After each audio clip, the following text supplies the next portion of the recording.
I could tell you some other anecdotes, but again, I will not give names, about some big companies that discovered open source many years ago and said, wow, this is wonderful. Somebody wrote the software for me. I just take it and sell it without saying nothing to the people who developed the software. So I don't say anything. I just take it, sell it.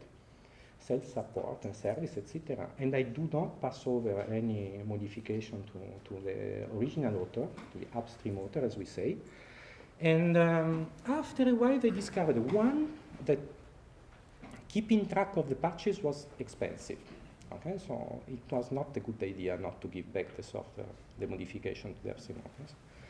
And two, since they had no connection with the community developing the software, they didn't know what was going to happen. So, for example, in the particular example I had in my mind, the community that developed this particular technology at some time decided to change the base technology. They shifted from one programming language and paradigm to another programming language and paradigm. I will not give the name to avoid the advertisement, okay? But you can imagine you're a big company, you have sold tens of thousands of copies of this piece of software, and then you have all your customers calling you and telling you, but I had read in the newspaper that the technology base is going to change. You have invested millions in teaching people, doing education, etc. for this particular technology. Now, this is going to change, and you didn't tell us, and you are on the phone saying, well, I didn't know. On what page of the newspaper? And so, you see? So learning to be a member of the ecosystem means you have to keep connection and play by the rules. This is not automatic.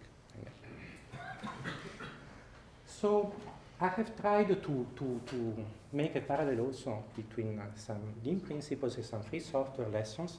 And to do so, I have taken an article which is a kind of a reference for people in the open source software community, which is Eric Raymond's the Cathedral and the Bazaar article, who was actually first presented in 1997, so 12 years ago, and try to put them in parallel.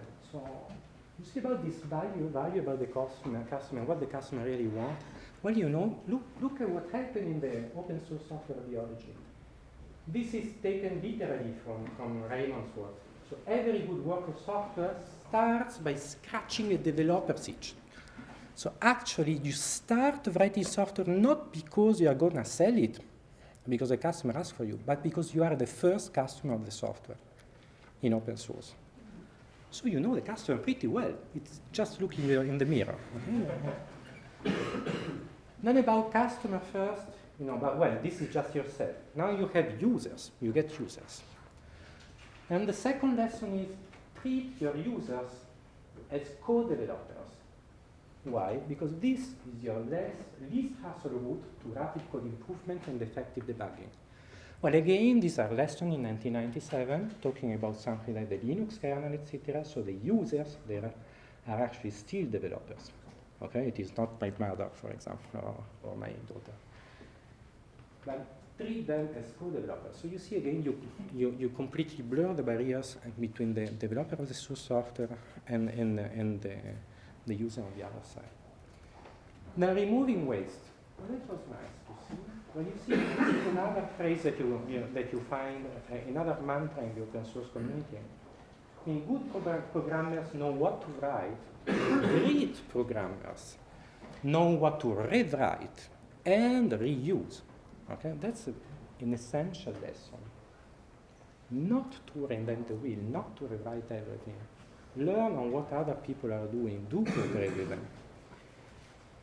And another one, I mean, perfection. Well, perfection is something difficult to achieve, in my opinion, in the software world. It is too complex. So I prefer to take the other side of it. Fix it fast. Okay, so maybe it's not perfect, but try to fix it fast. Well, you see, another mantra you find there is release early, release often. And given enough eyeballs, all bugs are shallow. That is, if you accept people to have a look at what you are doing, you can fix things quickly. But on the other side, you have to keep these people happy, so you have to release early, often. Remember, this is, I don't know, the date is here, 1997. It's a lot of time ago. It's before the agile processes even appeared. Okay.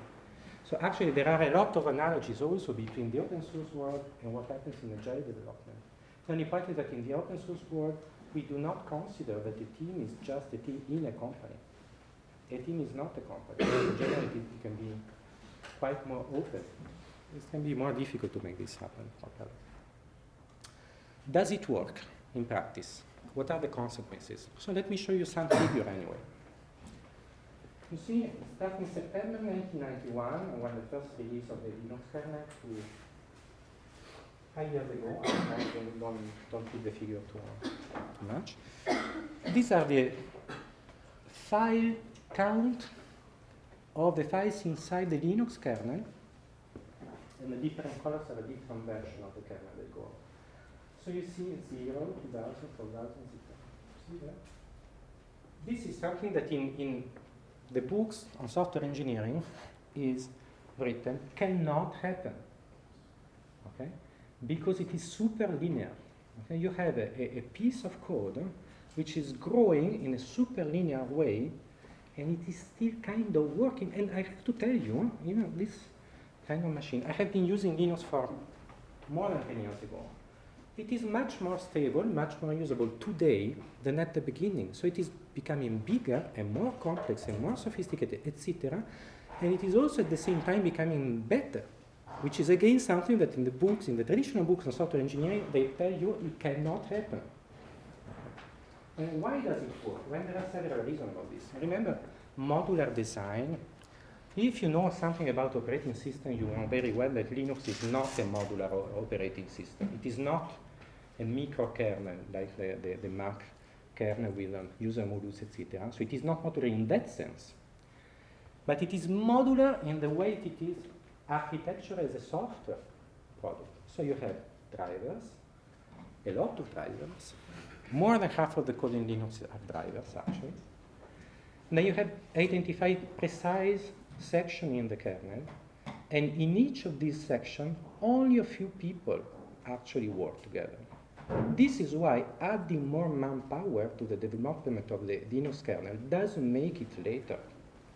You are not putting 1,000 people working on the same file. This doesn't work.